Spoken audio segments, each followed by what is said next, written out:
there's no doubt about that. But let's look at some of the problems that the two of you are dealing with. And for the sake of our audience this morning, let's see if we can sort of put these things in terms of priority.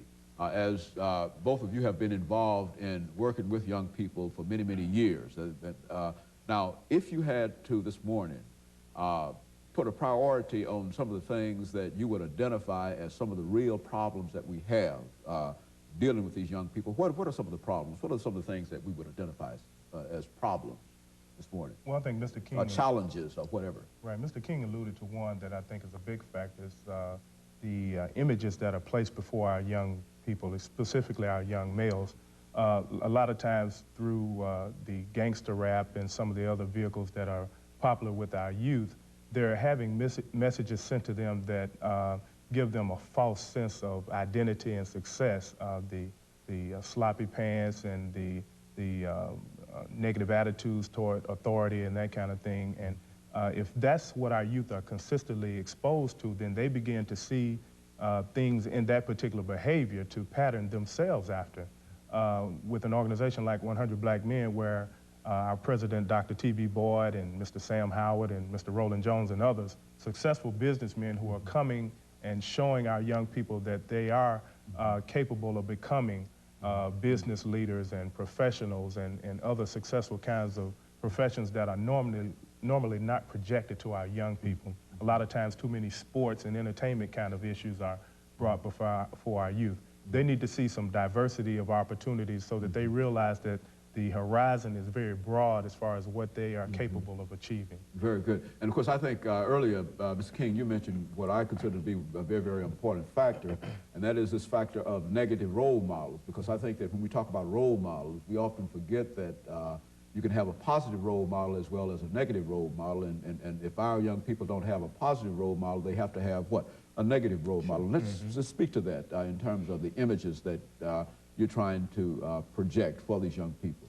Well, as far as these negative role models or these negative images, if these young men get up every day, they look across the street, across Johnny Hill, they see 8 o'clock in the morning, you got a bunch of African-American males standing over there drinking.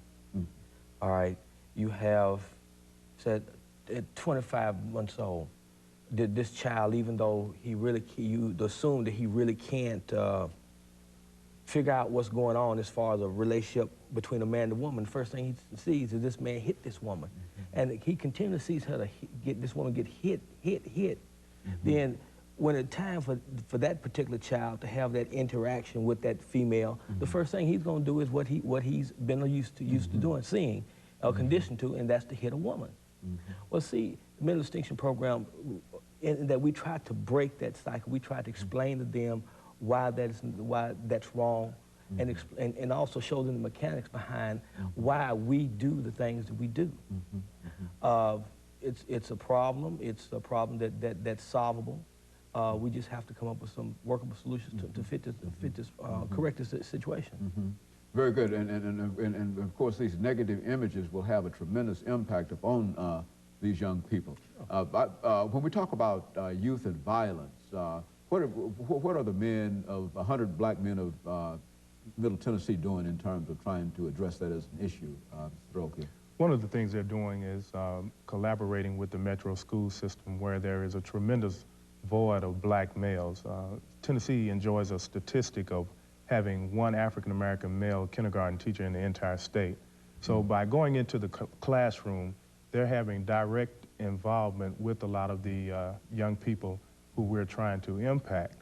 In the process of talking with the young people, we talk to them about the importance of having respect for females, about the importance of respecting themselves as well as their peers, and the importance of not placing so much value on material things that they feel like it's worth taking someone's life over. I think the materialism and other false sense of success are the things that are being placed before our youth as standards of excellence, when a true standard of excellence is your character, how you respect other people, and how you carry yourself. And in the process of feeling more of a self-worth, they won't be so inclined to resolve issues through violence. So that's one of the ways that the members try to have an impact on young people through that direct exposure. What about some of the problems in terms, and I would imagine that many of these young people are certainly not old enough yet to seriously talk about becoming involved in the whole economy. But what about jobs? I mean, are there enough summer jobs, enough part-time jobs to get many of these young people active? I say that primarily because if they're not doing anything, you see, if there's no part program or any other program for them, then they are idle. And of course, we know what an idle mind is, right, et cetera.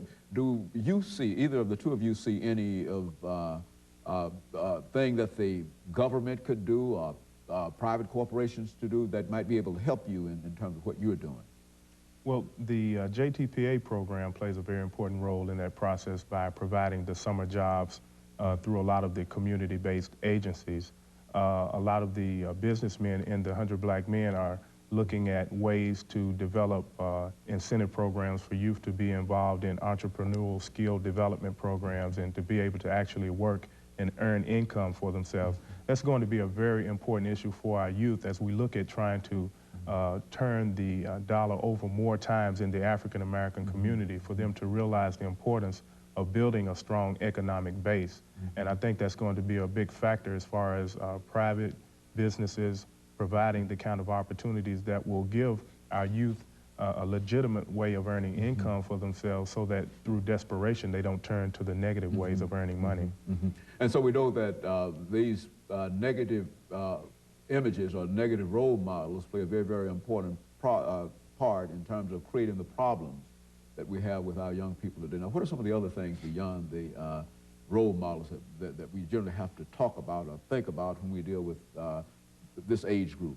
Well, one thing I think is very important, I'm a 50s baby, and I look at, make comparisons of how things were when I was in this age group versus now. And probably the biggest thing that I see that is not there is that I don't have any peers that there wasn't a man in the household. That now is 30 years later, it's totally opposite. I don't have, if it wasn't for one young man in my program, all the young men in the program would be headed by females, all right?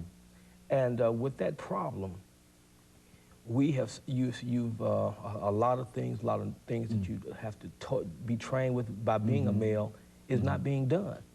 And so essentially, when we talk about female-headed households, we're not essentially saying anything in terms of that would be negative in terms of the fact of a female-headed household. Are you suggesting that perhaps there's something that a male brings to a situation that perhaps cannot be provided by a female? Is that essentially, well, certainly not that it cannot be provided, but it is more readily accessible to a young person through the male? Is that what we're saying? Well, basically what I'm saying is the fact is that without that male there, you have an incompleteness. Okay, that's basically a breakdown of the family unit. Okay, a lot of these, now the kids we deal with are basically children having children.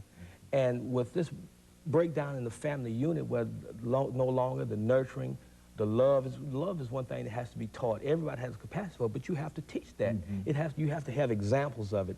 These kids, they are not getting examples of love and nurturing and these other kinds of things that make them kind, gentle human beings.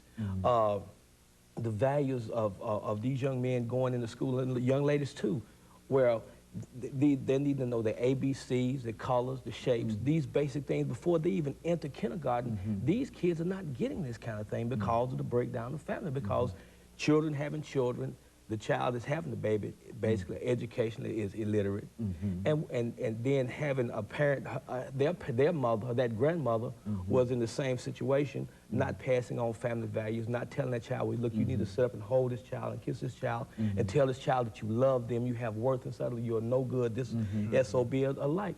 The breakdown of family unit is probably, I would say, to me, is the greatest problem. Very good. Mr. RKing. Well,